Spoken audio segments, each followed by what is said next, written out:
Vous êtes de retour, chers téléspectateurs, sur le plateau d'Africa 24 en direct de Libreville au Gabon dans le cadre de l'élection présidentielle qui se tiendra le 27 août.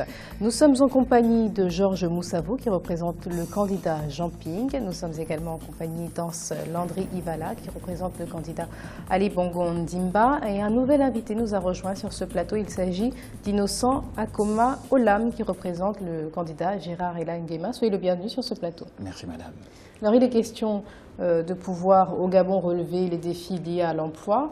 Je vous donnerai la parole dans un instant, mais comme promis, Monsieur Moussavou, juste avant la pause, vous souhaitiez réagir au propos de Monsieur Ivala quant au développement Oui, merci madame. Je voulais effectivement réagir d'abord parce que le défi de l'emploi, ou plutôt le problème de l'emploi, se pose avec acuité. Parce que le rôle de l'Office national de l'emploi, c'est de recevoir les demandeurs d'emploi. Mais tous les demandeurs d'emploi, tous les diplômés qui cherchent un emploi ne vont pas forcément à l'ONE. Ils cherchent par eux-mêmes et donc le problème est véritablement de grande taille. Ensuite, tout à l'heure, j'ai relevé aussi que jusqu'à aujourd'hui, c'est l'administration publique qui recrute. Et qu'on nous parle de croissance économique, on nous parle de diversification de l'économie, mais le directeur général le disait tout à l'heure, la plupart des placements des demandeurs d'emploi, c'est à Total, c'est dans les majors en quelque sorte. Ça veut dire que le tissu économique, le marché de l'emploi est très étroit. Parce que pour aller à Total, il faut être d'un niveau quand même plus ou moins élevé, peut-être ingénieur ou technicien, mais il y a aussi des gens qui ont des diplômes en deçà. Et donc, qui ne peuvent pas avoir de l'emploi parce que, effectivement, le marché de l'emploi est étriqué parce qu'il n'a pas été pensé, il n'a pas été relié au système éducatif. On parle de la création, quand une entreprise s'installe, on va dire, bon voilà, il y a un projet qu'on a réalisé, il y a la zone économique spéciale, ça va générer 7000 emplois directs et tant d'emplois indirects. On ne détermine pas les types d'emplois que ça va générer parce que lorsqu'on regarde la sociologie gabonaise, la jeunesse gabonaise, on se rendra compte qu'il y a beaucoup de jeunes qui sont sortis du circuit scolaire, donc qui n'ont pas de diplôme, qui n'ont pas de qualification. Donc les emplois qu'on dit, qu'on nous renvoie à chaque fois, je voudrais bien savoir quels sont les types d'emplois. Est-ce que ce sont ceux qui vont prendre les pioches pour aller creuser? Est-ce que ce sont ceux qui vont pousser les brouettes? Parce que je ne suis pas sûr qu'il y ait suffisamment de conducteurs d'engins. Je ne suis pas sûr qu'il y ait suffisamment de techniciens ou d'ingénieurs parce qu'il suffit de voir le système éducatif national tel qu'il est structuré. Et bien entendu, même s'il y a quelques Gabonais, jeunes Gabonais qui sont allés poursuivre leurs études à l'extérieur, mais ils vont poursuivre ces études, je dis, par leur propre volonté, c'est-à-dire ils choisissent eux-mêmes les profils. Merci, et donc, c'est un problème de fond. On l'a bien compris. Se pose. Monsieur Akoma Olam, dites-nous, selon vous en tout cas, comment résoudre l'équation du chômage au Gabon? Et l'est-elle d'ailleurs? D'accord. Un problème de chômage. Oui. Chômage. Avons-nous pensé... Emploi-chômage. Emploi-chômage. Avons-nous pensé au secteur de l'artisanat, au secteur du tourisme? Chaque fois, on parle de la pierre de Bigou, on parle de la liane, on parle de... comment on appelle le problème de... Nous voulons faire un tissu économique. Le raffia, c'est un secteur important qui peut créer des sources, des poches d'emploi. Alors, moi, quand on parle des défis de l'emploi, je me suis souvent demandé qu'est-ce qu'on peut faire. Alors, moi, la problématique reste en tout état dans sa quiétude. Alors, je dis, l'artisanat reste un secteur important dans le cadre de l'emploi. Parce que le ministère des Petites et Moyennes Entreprises, du tourisme, a échoué à tous les niveaux en termes de défis.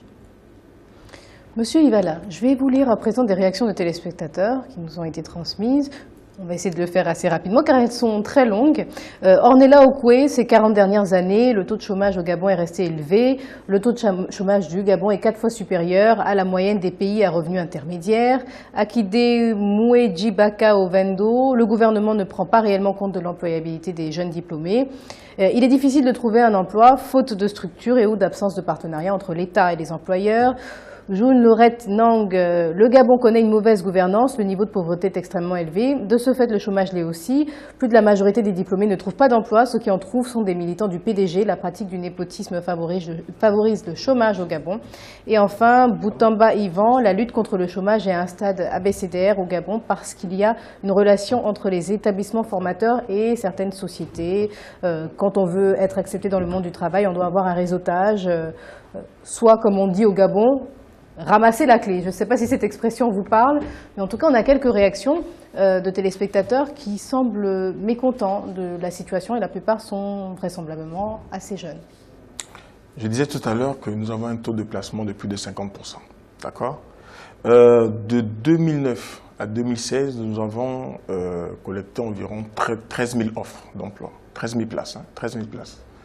Nous avons pu réaliser comme embauche au travers de l'Office national de l'emploi, 6 610 places. 25% c'était la main-d'œuvre qualifiée. 75% de la main-d'œuvre non qualifiée. Donc je pense que le monsieur va être content. Il va être très content de savoir qu'à l'Office national de l'emploi, ce ne sont pas que Total Gabon, tout ça. Je prenais des exemples.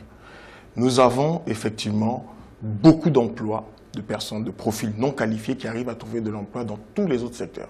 BTP, secteur du bois, secteur des mines, tous les autres secteurs d'activité. Et ça, c'est au quotidien. Nous recevons des offres d'emploi et nous enregistrons des demandeurs d'emploi. C'est juste des chiffres. Ensuite, vous voyez bien, toutes les questions sont des questions pratiques, des questions par rapport à des situations quotidiennes. Donc, il faut y répondre. Oui, il faut créer de la flexibilité. Il faut aller au plus près. Je suis d'accord avec eux.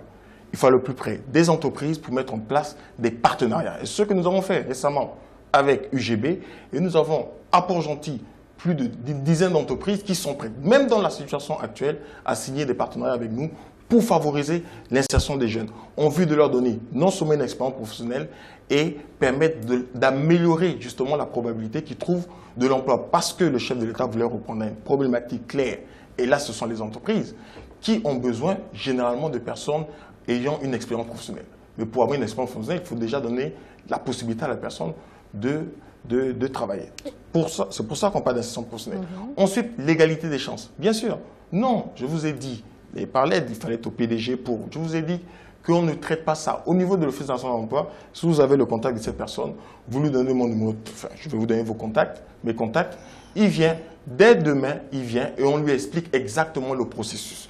Au niveau de l'Office national de l'emploi, à partir du moment où la personne est gabonaise, elle a un âge de travailler, c'est-à-dire elle a au moins 16 ans, d'accord, elle est enregistrée, on fait de l'assistance aux demandeurs d'emploi, d'accord, et on va s'arranger, on va tout mettre en œuvre pour que cette personne, si effectivement son profil correspond aux besoins du marché, et si ça ne correspond pas, je vous ai dit que nous avons l'apprentissage pour essayer de régler ce problème-là. Laurette Nang, vous avez entendu le message de M. Yvala. Mais bien sûr. Et bien sûr. Que dites-vous alors des emplois publics que certains estiment bien trop élevés et qui pèsent comme charge sur l'État? Des emplois publics, du secteur public. Ces personnes estiment qu'il faut faire un licenciement dans la fonction publique? Alors, c'est une question qui vous est posée, hein, à savoir que ces emplois dans le secteur public ne favorisent pas peut-être l'émergence de création d'emplois dans le secteur privé. Je vous ai dit des problèmes pratiques. D'accord, je suis un ancien syndicaliste, donc quand on me parle de c'est trop élevé, c'est quoi la solution? C'est qu'il faut actuellement des personnes... Donc vous, la situation vous convient?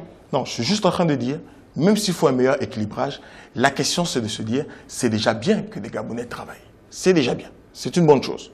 Ensuite, il faut regarder. Je crois qu'il y a des indicateurs au niveau CEMAC. Il faut regarder le poids de la masse salariale au niveau de la fonction publique. Il faut regarder ce genre d'aspect. Vous les avez regardés? Et le candidat Ali Obango ne s'en écarte pas, bien sûr. Mais il faut aussi regarder la possibilité de notre économie. Il faut regarder la possibilité de notre économie. On parle toujours de, le secteur pétrolier, c'est 10 000 emplois, pas plus. Avec les sous-traitants, c'est 10 000 emplois, pas plus. Or, lorsqu'on parle du chômage, on est, rien qu'à l'ONU, on a 80 000 demandeurs d'emploi inscrits. On les met où? Voilà pourquoi on diversifie l'économie. Après, il faut mettre des conditions pour aller justement vers le secteur notamment agricole. Moi, je pense, par exemple, il faut encadrer, il faut mettre en place un SMAG, un salaire minimum agricole garanti, d'accord, qui permettrait justement de rendre justement les produits justement de cette agriculture plus compétitifs, pour savoir quel type de niveau de revenu minimum on doit avoir pour que ce soit plus compétitif, parce que sinon ça ne sert à rien. Vous voyez, donc il faut encadrer, il faut mettre en place des conditions qui permettent, déjà ça va clairer de la transparence et ça va permettre justement aux jeunes Gabonais de pouvoir aller dans ce secteur d'activité. Mais il y en a déjà beaucoup. Hein. Il y en a déjà beaucoup. Merci madame. Tout à l'heure, monsieur le directeur général a parlé de philosophie. Je pense que là on est vraiment dans la philosophie. Parce que ces problèmes sont des problèmes concrets. Il y a un problème de l'orientation de l'argent public.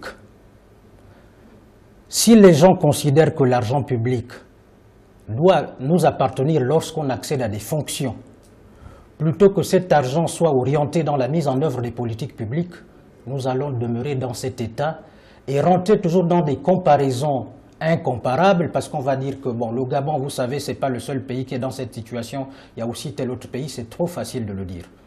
Nous sommes une petite population, nous avons des potentialités, il va falloir sans doute que des gens qui ont des talents, qui ont appris ces questions et qui ont été correctement formés, puissent véritablement assumer des responsabilités dans ce pays.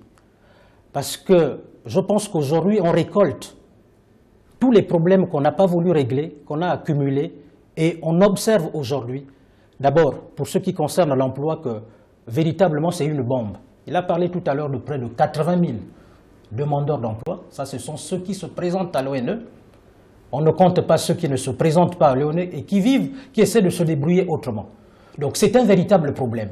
Donc tant que les milliards que génère l'économie nationale, l'économie gabonaise, les finances publiques, vont être distraits pour être orientés ailleurs, nous allons avoir ces problèmes-là.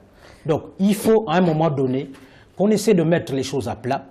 Et je pense que cette année, il nous est donné l'occasion de rentrer dans une véritable transition pour que dans les 7 ans que nous allons commencer, tout cela soit mis à plat, à la fois au plan institutionnel, au plan économique et social, pour que les Gabonais s'asseyent et qu'ils orientent les solutions idoines par rapport à ces difficultés.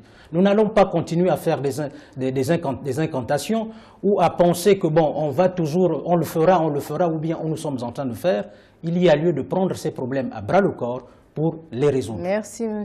Moussavou. M. Akoma Olam, alors, est-ce que vous avez l'impression que le cadre des affaires est attractif au Gabon et qui permettrait éventuellement d'attirer des investisseurs qui, à terme, créeraient des emplois, des entreprises et donc des emplois? Alors, à ce niveau, je dirais, j'ai écouté mes frères. À ce niveau, je dirais que le cadre des affaires au Gabon ne peut pas appeler des investisseurs. Ce n'est pas possible. Pour quelles raisons, dites-nous? Les raisons, c'est les raisons économiques, les raisons industrielles. À tous les niveaux, nous sommes confrontés à un certain problème. Lequel? Le problème, c'est, il l'a dit, lorsque vous regardez l'Union, par exemple, l'Union, tous les jours, nous regardons, cherche emploi, et ensuite, nous voulons venir ici. Un quotidien d'information. Un quotidien d'information. Alors, à ce niveau, le DG, le directeur général, dit, et nous avons 88 000 demandeurs d'emploi, ou 80 000 emplois. Alors, à ce niveau, je dis, mon directeur général, il est question pour nous de dire que lorsque nous voulons investir dans ce pays, le président de la République fait des voyages tous les jours. Avec combien d'investisseurs ou encore avec combien d'hommes d'affaires pour aller avec lui. Nous voulons attirer. Il est question pour nous, chaque fois la Chambre de commerce, chaque fois les ministères des PME, chaque fois toutes les petites et moyennes entreprises viennent ici et ne se rendent pas compte qu'il y a un secteur qui ne répond pas au cadre. Parce qu'à tous les niveaux, la micro-entreprise ne répond pas. Ils se retrouvent. Monsieur Ivala, le Gabon est classé 162e sur 189 pays dans le classement Doing Business en 2016, alors qu'il était à la 156e place en 2015. est-ce que la situation est en train de régresser? Le Gabon, je dirais la ressource principale, ce sont les recettes pétrolières. D'accord? Ça, il faut qu'on soit clair. On ne va pas se démarquer des autres pays pétroliers qui ont subi directement l'impact de la chute des prix du baril. D'accord? Donc, c'est clair. Mais ça n'empêche pas de faire preuve de créativité. Je répète, parce qu'on est sur le sujet de l'emploi, que nous avons déjà, à l'état actuel, au niveau de l'Office national de l'emploi, 2000 insertions par an. Sur les 7 ans, en moyenne, 2000 insertions par an. D'accord? Ensuite, nous voulons très rapidement, parce que je constate qu'en face, on parle des problèmes, mais ici, on apporte des solutions. Donc, au moins, on voit la différence. Mais là, vous n'apportez pas de réponse. Parce que vous prenez le fait qu'on puisse attirer des investisseurs au Gabon, alors que le climat des affaires est en train de se détériorer, somme toute. Non mais attendez, vous avez fait énormément de plateaux, on vous a déjà parlé des fruits de la diversification de l'économie. Là, on parle du rapport Doing Business qui permet de la création d'emplois. 12 000 emplois par an de 2010 à 2014, ça fait 60 000 emplois. En dessous des promesses de campagne de 2009. Mais le chômage demeure. Les 80 000 demandeurs inscrits, vous voyez, ça veut dire qu'en 5 ans, si on continue sur ce flux, en 5 ans, on les a comblés. Je reste sur l'apprentissage.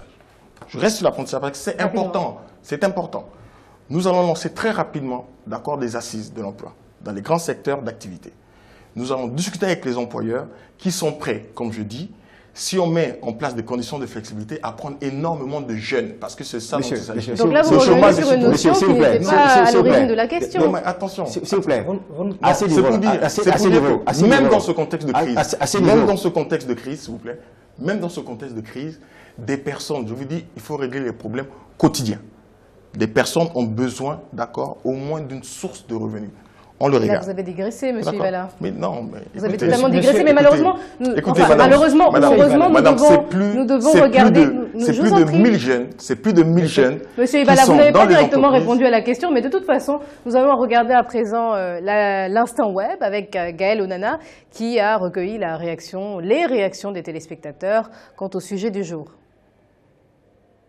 Marie-Angèle, les internautes sont très nombreux à réagir à l'émission du jour, au cœur de leurs préoccupations, la question du chômage, notamment chez les jeunes. Nous leur avons demandé ce qu'ils pensent des mesures qui ont été mises en place par le gouvernement en matière de lutte contre le chômage au Gabon.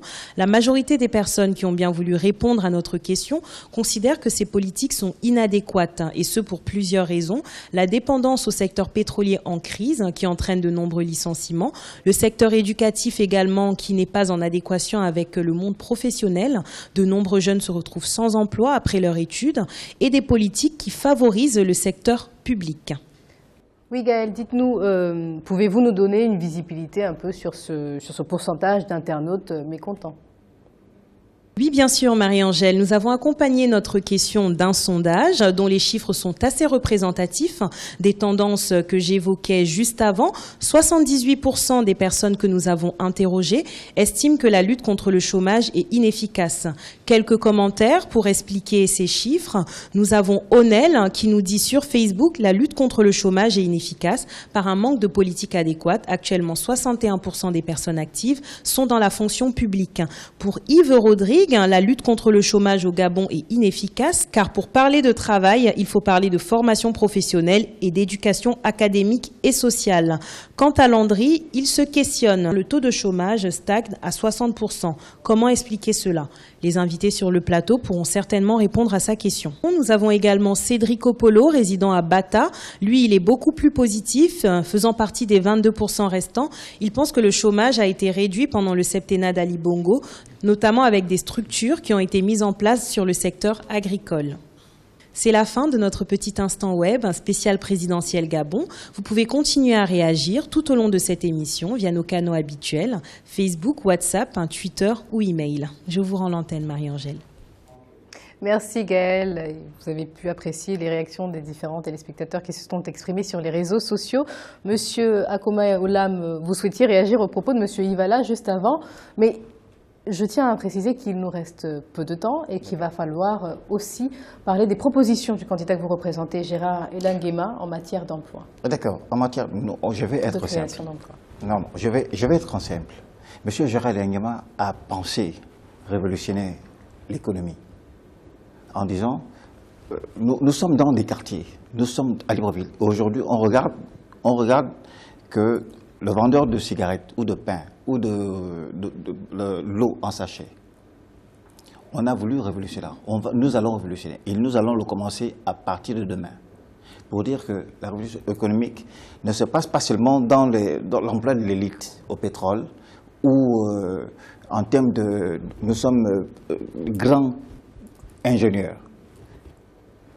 M. Jarrah a eu l'idée, le président a eu l'idée de dire, voilà, la révolution économique va se dérouler dans tous nos quartiers, de Libreville jusqu'à l'intérieur. Qu'est-ce que vous allez faire durant cette révolution économique? Intégrer le secteur informel ou formel, par exemple? Justement, le secteur informel, c'est parce qu'il n'est pas maîtrisé par l'État.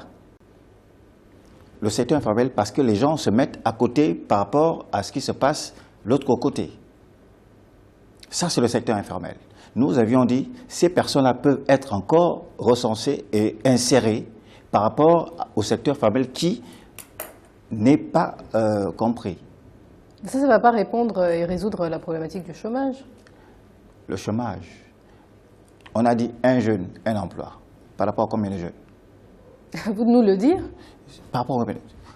Je suis dans un arrondissement où les jeunes ne sont qu'à 3000 jeunes non qualifiés, mais qui ont quelque chose au bout des doigts, qui ont quelque chose qui peut jouer au football.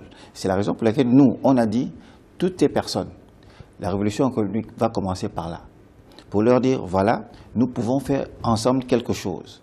Alors, si nous avons... Vous voulez faire quoi avec eux? Comment vous allez leur procurer à tous ces jeunes-là un emploi? L'emploi, c'est vous avez quelque chose au bout des doigts, vous savez écrire, vous savez lire, vous avez au bout des doigts. Et ensuite, on vous dit, vous savez, nous sommes au Gabon. Quelqu'un arrive, il met sa table à côté de la maison. Il vend des tomates, ainsi de suite, dans sa table. Demain, après-demain, 3 jours plus tard, il devient quelqu'un. Moi, je vais venir demander un bon ou un crédit chez la dame, à côté.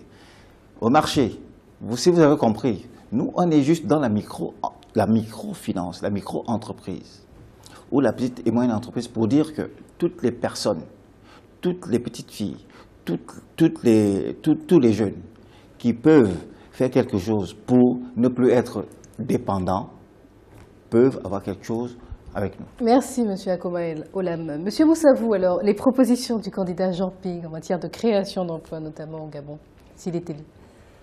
Bien, le président Jean Ping part du constat actuel du pays d'ordre général, constat général, et s'agissant du système éducatif, tout le monde le reconnaît que c'est un système qui est déliquescent. On ne peut pas espérer créer de l'économie, diversifier l'économie, générer la croissance et utiliser cette croissance pour la population si nous n'avons pas formé l'individu.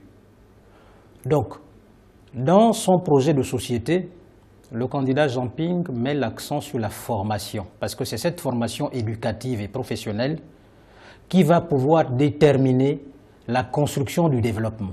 Ce n'est pas un discours, mais c'est d'abord des gens qui sont autour de lui, qui sont des personnes compétentes, qui ont fait correctement leurs études, qui vont mettre cela en place. Or, jusqu'à aujourd'hui, nous avons toujours assisté à des effets d'annonce, à de la démagogie, à des incantations, mais que sur le terrain, il n'y a rien parce qu'en fait, on est préoccupé par autre chose. Je relevais tout à l'heure qu'il est temps, effectivement, que ces personnes, ces talents, prennent le pays en main. Parce qu'il ne s'agit plus de prendre des actions éparses, isolées, et puis dire voilà ce que nous allons faire. Une politique publique, ça s'élabore, ça se conçoit, et ensuite on détermine les ressources et les moyens pour pouvoir atteindre ces objectifs-là. Monsieur Ibala, les propositions du candidat Ali Bongo Ondimba. Comme je l'ai dit, c'est l'employabilité des jeunes. Améliorer l'employabilité des jeunes. Associer la lutte contre le chômage avec de la formation. La valorisation des compétences locales. On fait de l'insertion professionnelle, on comble le gap entre les exigences du marché du travail et les profils des demandeurs d'emploi. Ensuite, on s'assure effectivement qu'en priorité, lorsque la compétence est reconnue, la priorité soit donnée aux nationaux. Ensuite, nous avons la partie diversification de l'économie qui porte déjà ses fruits. Je crois qu'elle est... Je n'ai pas encore vu ces les fruits, j'attends de contradicteurs, d'accord. J'attends de voir ces fruits. Ça se voit, mais aller dans le nord du pays, ça se voit, il y a énormément de jeunes avec le projet Graines qui travaillent. Donc, les fruits, nous avons dans le secteur minier, au niveau des dernières années, c'est clair, les chiffres parlent d'eux-mêmes. Venez à l'Office national de l'emploi, je vais vous montrer les chiffres. D'accord. Le secteur minier, 21% des déplacements, c'est dans le secteur minier et la production énergétique. Ensuite, nous avons le secteur BTP et après le secteur pétrolier. Donc, vous voyez bien que le secteur pétrolier n'est pas forcément devant. Donc, voilà. Donc, du coup, nous disons, continuons à aller, regardons l'existant et continuons à aller dans cette démarche qui est celle de l'apprentissage. 50, toutes les entreprises de plus de 50 salariés et qui sont implantées au Gabon depuis au moins 3 ans ont désormais, depuis 2-3 mois, l'obligation de prendre 5% de leurs salariés en apprentissage. Oui, ça vous l'avez répété 3 fois. Non, mais parce que ça fait plus de 20 000 emplois. Vous voyez, c'est-à-dire qu'en fait, on ne se rend même pas compte, des avancées significatives. On ne va pas le crier sur tous les toits, mais on dit qu'il faut s'asseoir désormais et regarder l'applicabilité de ces textes, parce que les entreprises ont besoin de flexibilité. On regarde effectivement comment on trouve le meilleur modus vivendi. Voilà, donc c'est des choses concrètes, c'est des choses concrètes, et je réponds effectivement aux problématiques de ces jeunes, mais qui sont en train de aller à la zone de Coq, vous allez voir énormément de personnes de ils sont partis de Port-Gentil pour certaines qui sont déjà là-bas. Donc ça veut dire que, vous savez, il faut éviter... Messieurs, le débat arrive à son terme, malheureusement. Nous devons clôturer cette émission. Merci d'avoir participé. Merci d'avoir partagé avec nous et avec les téléspectateurs vos idées. Ne bougez pas, restez sur Africa 24, car juste après la pause, nous recevrons le candidat Gérard Elangema.